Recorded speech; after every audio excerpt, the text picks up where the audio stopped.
hoje, então a gente começa um pouquinho sobre este livrinho aqui, pessoal. O Natal dos Fantasmas. Esta aqui é uma coletânea de contos de Natal envolvendo fantasmas. O título é autoexplicativo? Bem, pelo menos esta é a proposta do livro. O que você vai encontrar aqui neste livro, na verdade, não são exatamente contos de Natal, tá? Já vamos começar assim. Então, para você ter uma ideia, este é um livro que caberia bem melhor no mês do horror do que no dia de Natal. Nem todos os contos deste livro se passam no Natal. Você tem algumas histórias aqui bem longas, inclusive, em que o Natal é simplesmente um dos dias em que a história se passa, ou existe uma menção a respeito do Natal, sabe? Mas uma coisa interessante a respeito de um livro como este é que existia, pelo menos, né, no século XIX, principalmente, o costume de contar histórias de fantasmas ao redor de uma lareira ou da ceia, enfim, as pessoas se reuniam num dado momento da noite de Natal para contar histórias de fantasmas que não necessariamente aconteceu no Natal. Então, talvez a proposta do livro seja essa, não é mesmo? Bem, este é um livro que saía pela editora Wish, que me parece foi comprada aí por uma outra editora, salvo engano, a Dark Side. Essa era uma editora que funcionava por financiamento coletivo, né? Então lá no finalzinho você vai encontrar a lista dos nomes do pessoal que colabora. Gente, a lista é enorme. E a coletânea é bem bacana mesmo. Não é maravilhosa, né? Como eu ia dizendo, em uma coletânea de contos, né? O que você tem aqui, a gente falou sobre isso ainda essa semana quando nós falamos sobre os contos do Chekhov. Pois então, em um livro como este, você tem uma grande loteria, né? Alguns contos serão muito bons, outros serão péssimos, outros você vai dizer, por que eu estou lendo isso? Mas, invariavelmente, você acaba lendo alguns contos que te fazem pensar que o livro valeu a pena. Este livro é todo caprichadinho mesmo. Na descrição do vídeo eu vou deixar o link para onde vocês podem encontrá-lo. Sim, ele saiu por financiamento coletivo, mas ele ainda é facilmente encontrado na Amazon, por exemplo. É o link que você vai encontrar na descrição deste vídeo. Lembre-se sempre de que ao comprar qualquer coisa a partir do link da descrição do vídeo, você está ajudando o canal também, não só o livro do link, tá certo?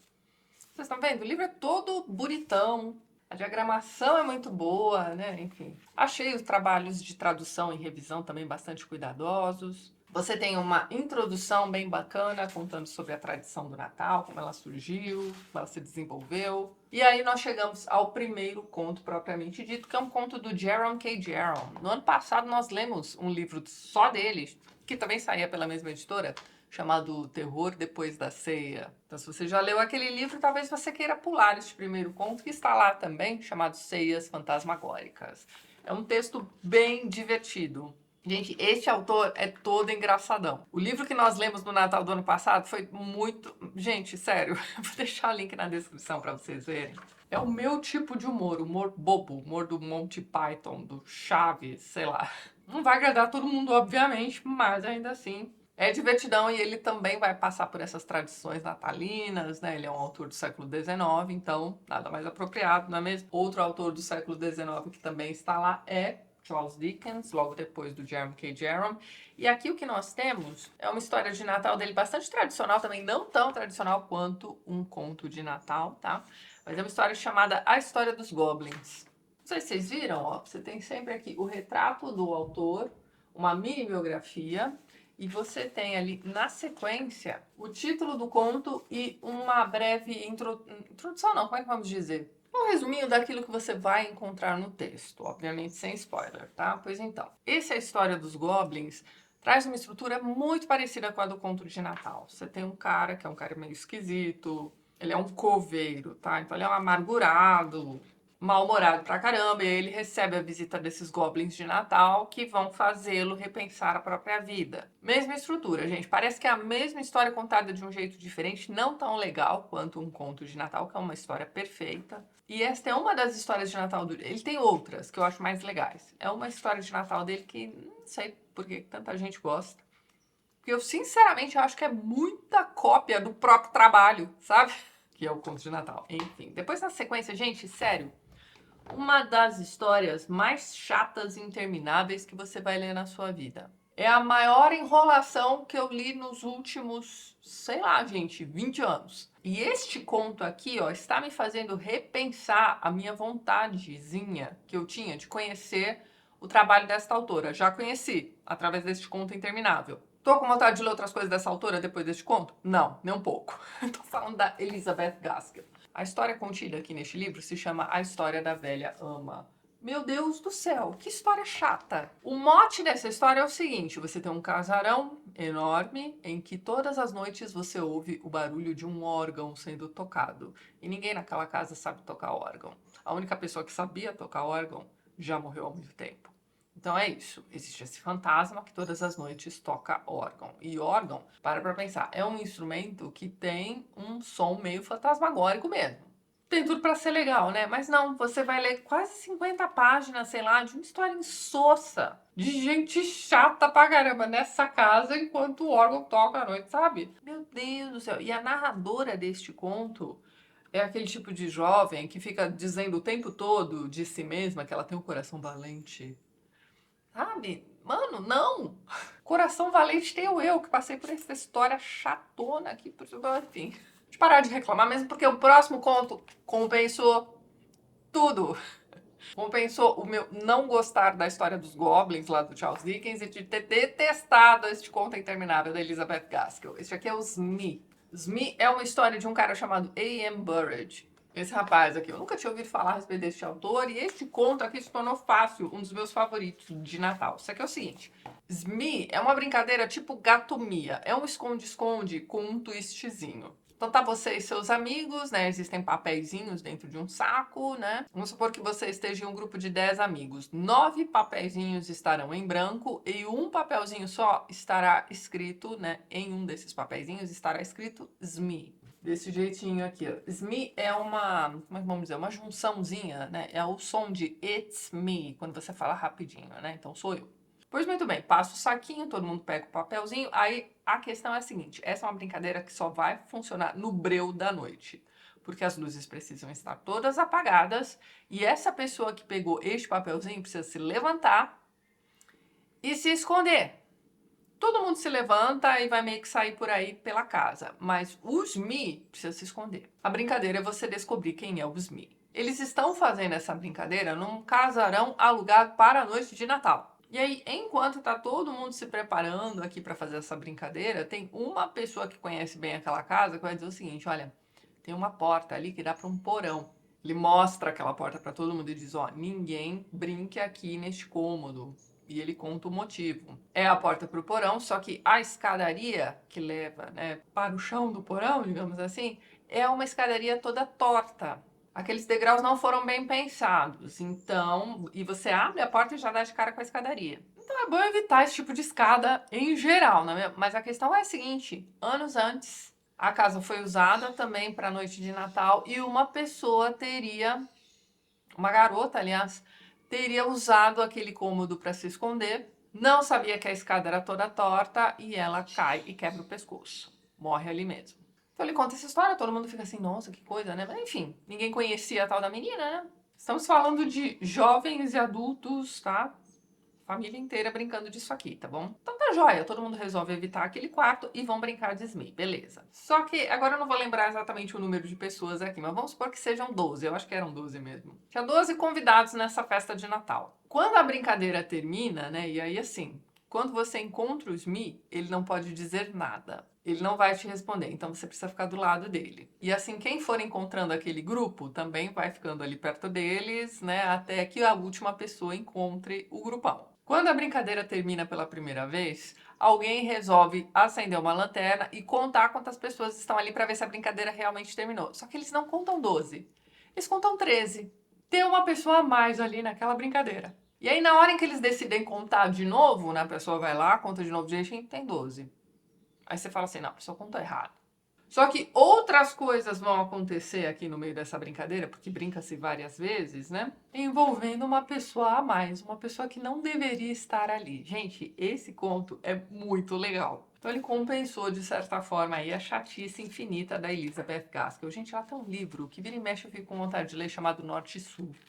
Se ele for essa enrolação, uma outra história escrita por uma autora chamada Eleanor Glynn também tem esse mesmo estilo de história, mote legal em meio a uma história interminável com personagens maravilhosas que ficam se dizendo maravilhosas o tempo todo. O conto se chama O Fantasma de Eartonwood. Também, mesma coisa. Tem um casarão assombrado pela dama de branco, não sei o que. Ai, vá por mim e pule esse conto também, tá? Depois a gente chega a uma história de John Berwick Harwood. Repare no retrato desse rapaz aqui. Aparentemente era um pseudônimo e ele nunca apareceu. Então ninguém sabe o rosto deste autor, né? Por isso que tem só um... Achei isso aqui interessante. Bem, e aí veja só, eu vou ler para você o mote do conto, né? Hoje, sozinha e sem herança, Rosa relata o que aconteceu naquele fatídico Natal, quando precisou ceder seu quarto à sua madrinha idosa e foi dormir num cômodo isolado, do outro lado da mansão da família, onde um evento perturbador trouxe ruína à sua vida. Outra história interminável e chatíssima. O mote é legal, só que tem tanta gordura ao redor deste mote que, bom, é mais um conto que você pode pular também. Aí nós chegamos a um conto bacanérrimo chamado Encontro de Natal, desta autora aqui, ó, Rosemary Timperley. Esse aqui. Gente, este conto é interessantíssimo. Vou ler o mote para vocês. Ó. Sozinha na noite de Natal, uma mulher conhece um escritor que entra por engano em seu quarto e depois desaparece. O que haveria de tão revelador no livro desse homem? Então vamos lá. Essa senhora é uma escritora que está nesse quarto de hotel passando a noite de Natal. É a primeira vez que ela vai passar uma noite de Natal sozinha, a história é meio triste, mas tudo bem. O conto é curto, não tem gordura. Melhor tipo de conto, não é mesmo? Pois então. Ela tá lá de boas, né, descansando em seu quarto, quando alguém entra. Né, entra sem querer. Aí fica aquela coisa assim, né? O rapaz acaba dizendo assim pra ela: acho que eu me enganei de quarto.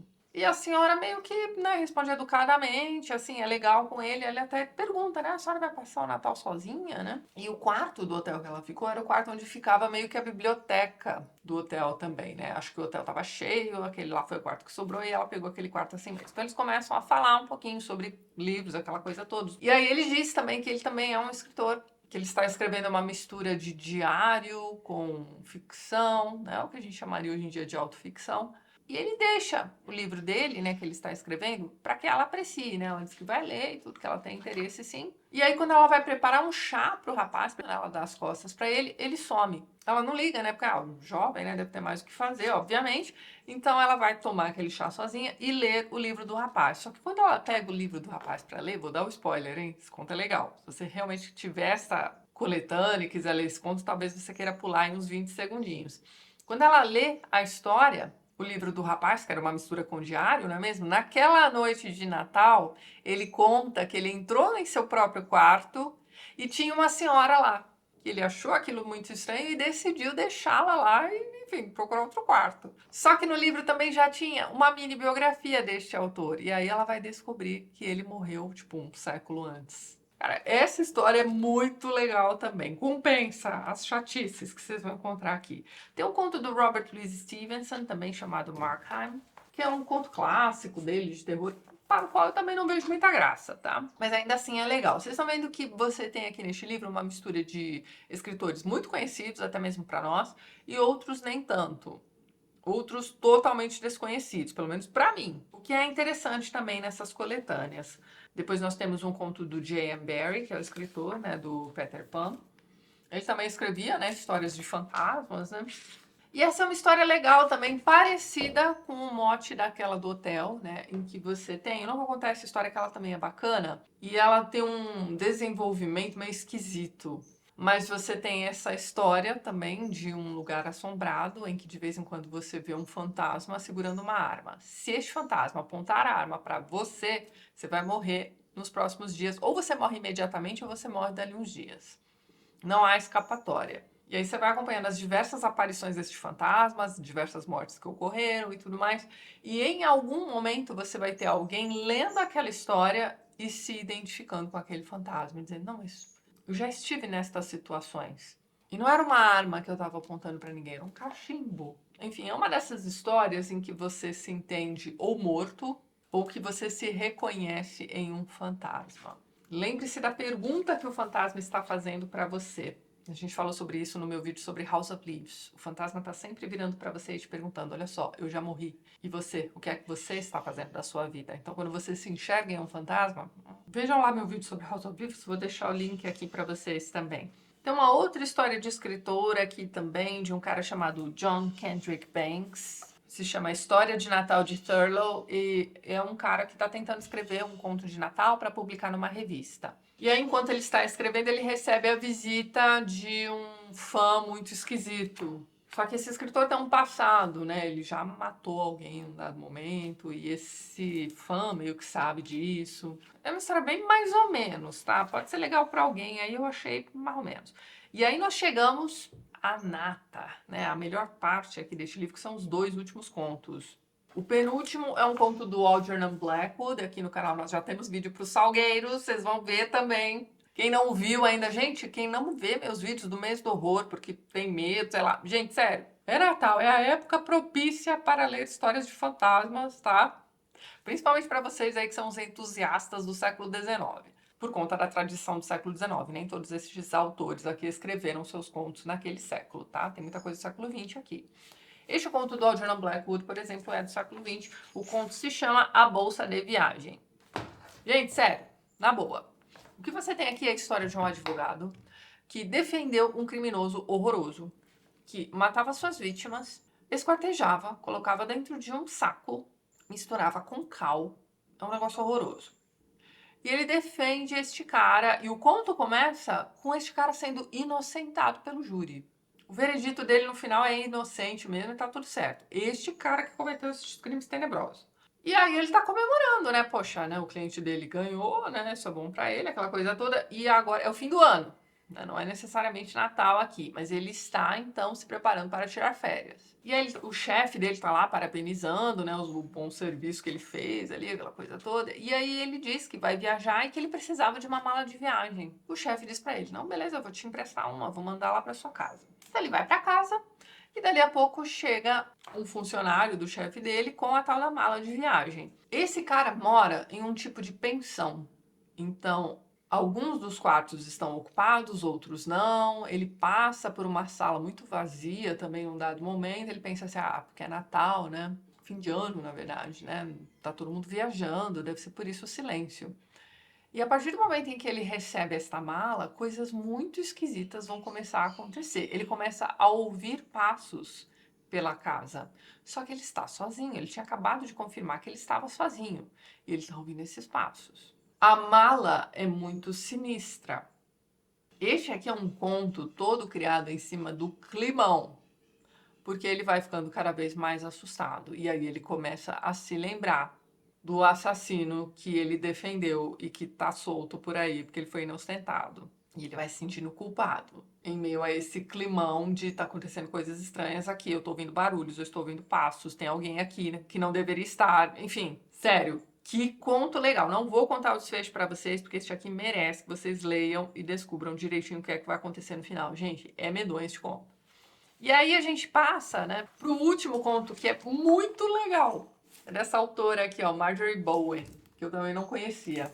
Isso aqui é o seguinte: você tem a história de uma moça que num dado momento da vida comprou num antiquário uma coleção de louça, que estava quase completinha. Né? O conto se chama O Prato Crown Derby. Né? O Crown Derby é o nome aí dessa coleção que ela comprou, uma coleção bastante tradicional. Tá faltando um pratinho só no aparelho de jantar que ela tinha comprado. E aí, conversando com uma pessoa, ela descobre que numa casa X ali existe uma senhora que coleciona louça, que hoje em dia funciona mais ou menos como um antiquário, e que provavelmente ela deve ter, né, esse pratinho aí, né? E ela fala assim: não, beleza, vou lá olhar, né? Ela passou anos com aquele aparelho maravilhoso, né? Faltando aquele pratinho. Ela tem interesse em completar aquilo ali. Então ela vai. Chegando lá, é um casarão meio decadente, assim, e tudo.